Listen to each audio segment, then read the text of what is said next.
São 10 horas e 15 minutos. Nós recebemos aqui nos nossos estúdios o maestro da Orquestra de Câmara da PUC Campinas, o Moisés Cantos. E com ele está o Acauã Normanton, que é violinista, e eles estão nos visitando hoje aqui para contar dos projetos da orquestra e também do trabalho com jovens talentos. Olá, maestro, obrigado, um prazer conhecê-lo. Olá, Carol, bom dia, obrigado pelo convite, bom dia aos seus ouvintes também.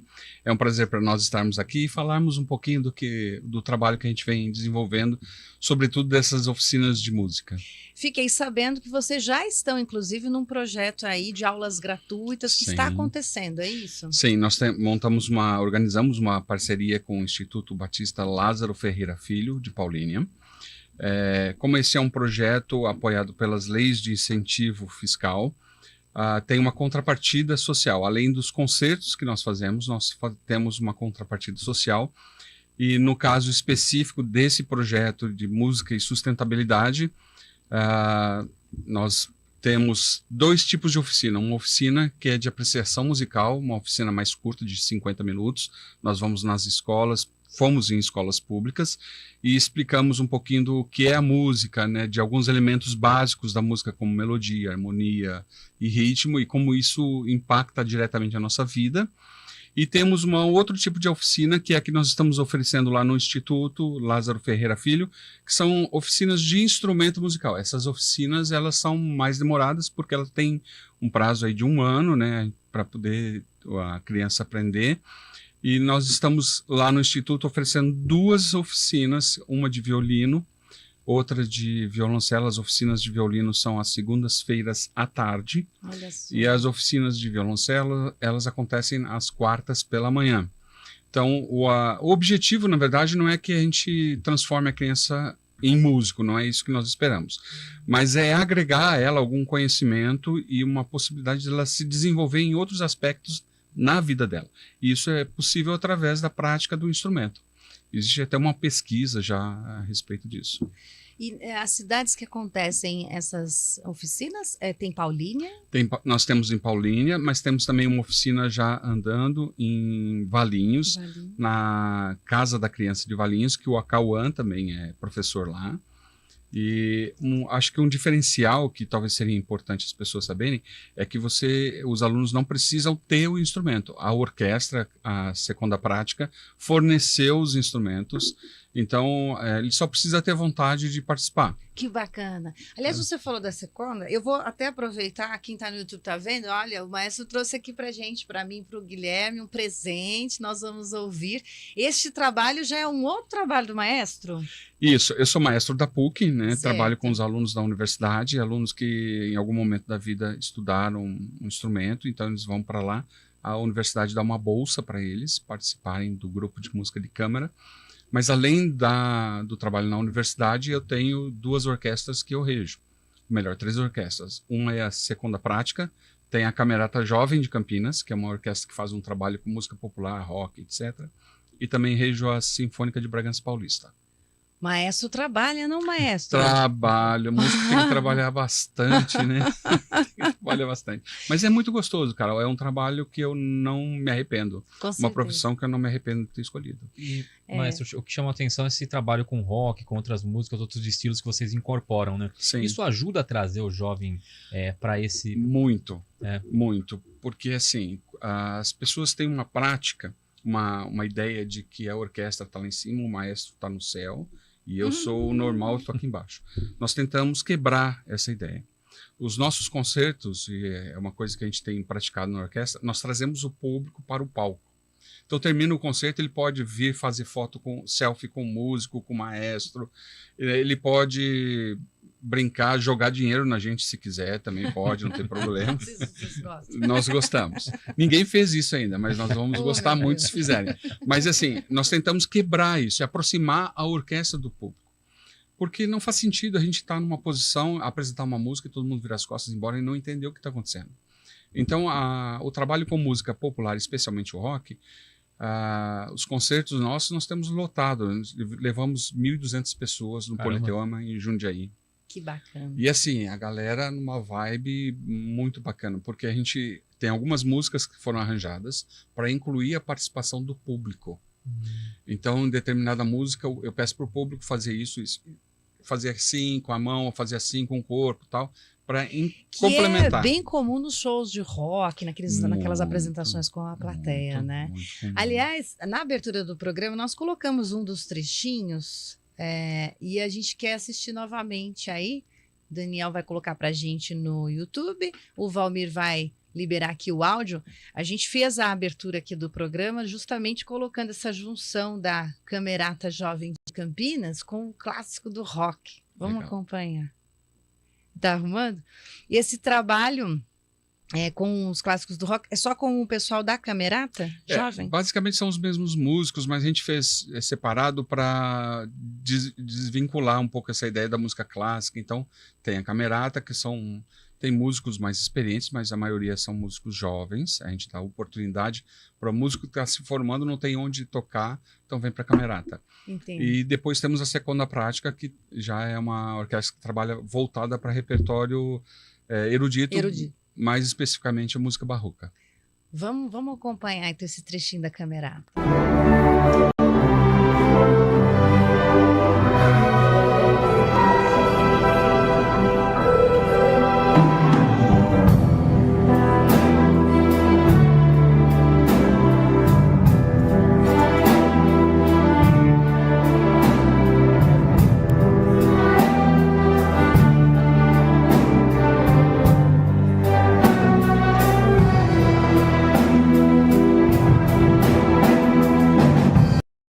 Uau, hein, maestro? Sensacional, né? Gosto demais. Eu sou suspeito para falar.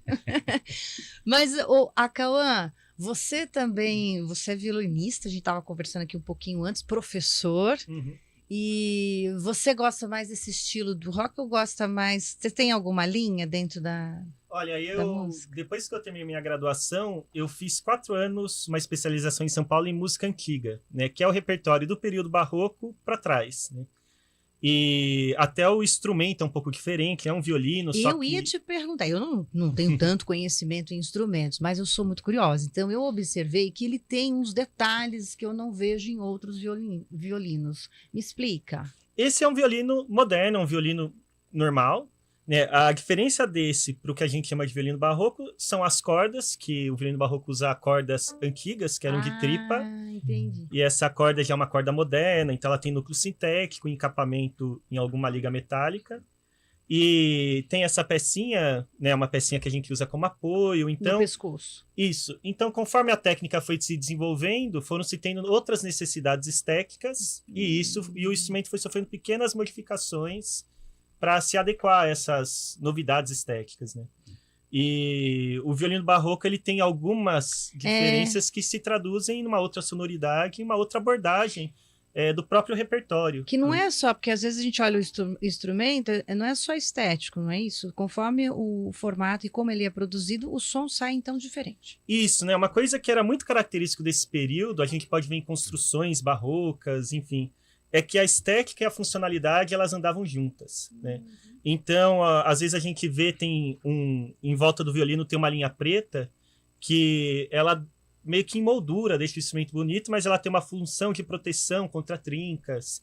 Então, todo o instrumento, para além da parte da beleza, né, das proporções, tem alguma função, né, de tocar mesmo. Então, aqui no Cs do violino, esses pedaços... Que é no meio, para quem só está ouvindo, né, no rádio, é bem no meio do instrumento. Isso, né? No meio do violino a gente tem uma cintura mais fina. Ela é mais fina para que a gente consiga, com o arco, passar nas cordas com mais facilidade, né? Por exemplo, o violão tem a cintura maior porque ele não tem essa necessidade, né? E então todo o instrumento ele tem alguma função alinhado com essa concepção estética, né, de beleza da época, né? E tem algum som que você preparou hoje pra gente? Bem, ontem eu estava em aula, então não consegui preparar nada demais assim, né? Ele quer dizer muito rebuscado. Porque imagina, quantas horas você você trabalha no instrumento? Por dia, me conta. Então, hoje eu estou estudando loteria, eu estou e- estudando construção de violino. Ah, Então, eu reduzi bem a minha carga como instrumentista. certo. Mas em época de formação, né, em época quando a gente um músico que está exclusivamente na música, né, depois que ele já desenvolveu bem a técnica, ele precisa de umas 3 a 4 horas para manter e continuar progredindo aos poucos. E em períodos de formação, às vezes esse tempo é maior, né, porque daí você precisa aprender, né, os rudimentos, enfim, né. Entendi. É assunto, hein? Dava Ah, uns 3 olha, dá pra gente programas conversar a aqui. semana toda, se você quiser. Mas vamos Cada ver, dia vem né? aqui com um assunto diferente. Mas vamos ver o que ele, assim, arrumou de simples pra gente ouvir. Bem, eu trouxe uma pecinha do Baden Powell, eu acho que eu queria trazer alguma coisa de música gostoso, brasileira, hein? né? E é um prelúdio em samba, que é uma peça que ele Sim. fez para violão solo e que o Vinícius depois fez a poesia, né? Alguns conhecem por conta do Vinícius, né? Sim, sim. É. Mas foi criado na casa do Vinícius e o Vinícius até brigou com o Baden Powell, Foi, achando verdade. que era um plágio de Chopin. E eles tiveram Verdade, que tem essa consultar história. uma pianista para falar, não, isso não é Chopin, Vinícius, pode escrever a poesia, porque isso não é plágio. Né? Você sabe que essa história foi me contada na escola. E por conta disso que eu fiquei curiosa para ouvir erudito. Você vê como que são as coisas? Você vê como que é importante a gente conversar sobre isso com os jovens, as crianças, Sim, né? demais. E me abriu os olhos. Aí eu comecei a ler Vinícius, eu ouvia Baden Powell. Você vê? Aí a gente vai, né, andando em casa, ninguém ouvia, só tem uma avó, que é de vez em quando também, não é sempre que ela ouve. Então, orquestra mesmo, eu mesma fui me apaixonando, né? Que coisa, né? Mas vamos ouvi-lo, vamos lá.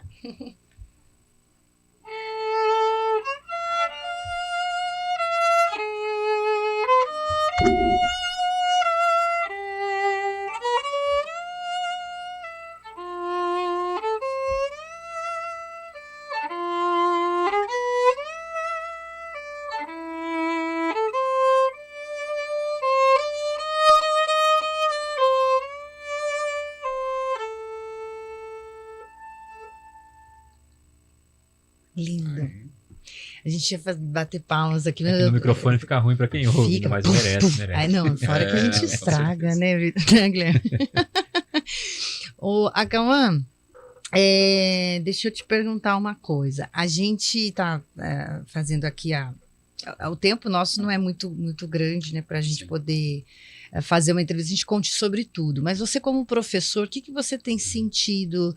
A gente trouxe algumas entrevistas esses dias sobre a violência nas escolas, as taxas que estão crescendo, infelizmente, de saúde mental, problemas relacionados à agressividade nas crianças, nos jovens. Você começou com 10 anos de idade. Uhum. O que significou? Hoje você é profissional na música, então mudou sua vida, realmente. Mas você que lida muito com crianças e jovens, o que você acha que a música pode ser esse agente transformador na vida de muitos que acabam não tendo como ocupar o seu tempo? A música poderia ser, então, um desses, vamos dizer, uma dessas alternativas? Uhum. Bem, eu penso que se a gente pensa na palavra orquestrado, a gente relaciona muito a organizado, né? Então, uma coisa bem orquestrada é uma coisa bem organizada. E eu penso que a música, ela faz com que a gente tenha que negociar com o outro o tempo inteiro. Então, quando a gente toca um instrumento, a gente ocupa um espaço sonoro muito grande. E se outra pessoa está tocando ao mesmo tempo, se você não entra em acordo, aquilo vai ficar muito claro que não está funcionando. Então, quando a gente tem um objetivo em comum de fazer música, a gente acaba aceitando ou aprendendo a criar esse corpo coletivo, né, do grupo, e a gente aprende a gostar de fazer parte desse grupo. Né? Então, eu acho que quem participa de um grupo de música e consegue se desenvolver bem, aprende a negociar com o outro, aprende a ceder quando tem que ceder, aprende a aparecer quando tem que aparecer e construir boas relações, né? Porque você sabe que essas relações, dentro do todo, elas fazem aparecer algo maior e que todo mundo sai ganhando, né?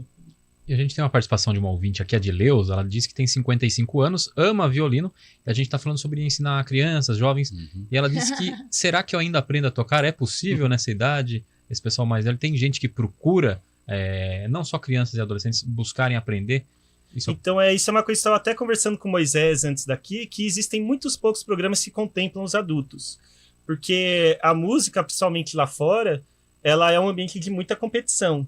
E ela tem um caráter muito parecido com os esportes, né? De você valorizar muito o corpo do jovem, que é um corpo que tem muita energia e que consegue ter uma performance muito virtuosística. Mas, com certeza, um adulto, uma pessoa mais velha, vai ter os benefícios da música. Claro que vai ter algumas dificuldades em relação ao corpo ser um pouco mais rígido, né? Mas você consegue aprender a tocar, consegue tocar as músicas que você quer depois de um certo tempo. E eu acharia muito legal se mais para frente tivessem projetos destinados a adultos que querem aprender a tocar, formar orquestras amadoras. Inclusive, até vamos desmistificar alguns conceitos das pessoas, porque elas, quando ouvem falar da orquestra, vê aquele grupo enorme de músicos, né? E o maestro estava comentando sobre isso. Eu, inclusive, trouxe esse questionamento aqui. Por exemplo, o que é uma camerata e o que é uma câmara? E também temos diferenças entre as orquestras, é isso, maestro? Temos. Na verdade, a expressão música de câmara, né? O câmara, ela data lá do século XVI, XVII, XVIII, que câmara era um local pequeno, uma sala pequena, não necessariamente uma sala grande, como a gente conhece hoje, né? O Teatro Castro Mendes, enfim. Mas a origem dessa palavra vem desse local do espaço onde os músicos ficavam para tocar. Então, a câmara. A camerata é um grupo, um coletivo orquestral menor do que uma orquestra. É um grupo mais... Uma orquestra é como uma orquestra de câmara. No conceito que temos hoje, um grupo menor, com menos instrumentos. Por isso o nome camerata. Né? Eu podia chamar orquestra, mas o conceito de orquestra, como você falou, é de um grupo maior, de 30, 40, 50, 60 pessoas. No nosso caso, nosso grupo tem 27, incluindo solistas. Então, já é um grupo bem menor, que não tem todos os instrumentos de uma orquestra. Nós temos basicamente cordas, temos madeiras, mas não temos metais. A gente tem a percussão, que no caso é a bateria da camerata, né? Então, a função da nomenclatura é mais para adequar ao tamanho do grupo, Para quem se interessou, como que eles podem saber mais sobre os projetos? O projeto do Instituto Batista Lázaro Ferreira Filho está todo em andamento, mas as pessoas podem obter mais informações através do telefone 4141-2181, é só falar com a Ana. 4141-2181. E eu até queria aproveitar para avisar os seus ouvintes, deixar aqui o convite aberto. A Camerata Jovem de Campinas vai fazer um concerto beneficente com toda a venda, o recurso da venda do ingresso voltado para o Instituto, para as atividades do Instituto. O Instituto atende 396 crianças, com inclusive atividades esportivas, futebol, jiu-jitsu, judô. E esse concerto que nós vamos fazer 29 de julho, com recurso, toda a venda do ingresso voltado para a manutenção do Instituto, que agora tem uma sede, precisa reformar a sede. Onde vai ser o concerto? Vai ser lá em Paulínia, a gente vai divulgar. Nós estamos usando um espaço 29 de julho, né? E se tiver, sei lá, patrocinadores interessados em nos ajudar o Instituto, na verdade, serão muito bem-vindos, é só nos procurar. Recado está dado. Quero agradecer ao maestro Moisés Cantos, maestro da Orquestra de Câmara da PUC Campinas, o Acauã Normanton, o violinista que veio aqui. Eu gostaria que você finalizasse com uma canção para a gente, ainda que fosse a mesma que você programou, não tem problema. Ele que começou aos 10 anos de idade e também através de um projeto lá da Universidade de Campinas, da Unicamp. Vamos terminar agradecendo com música.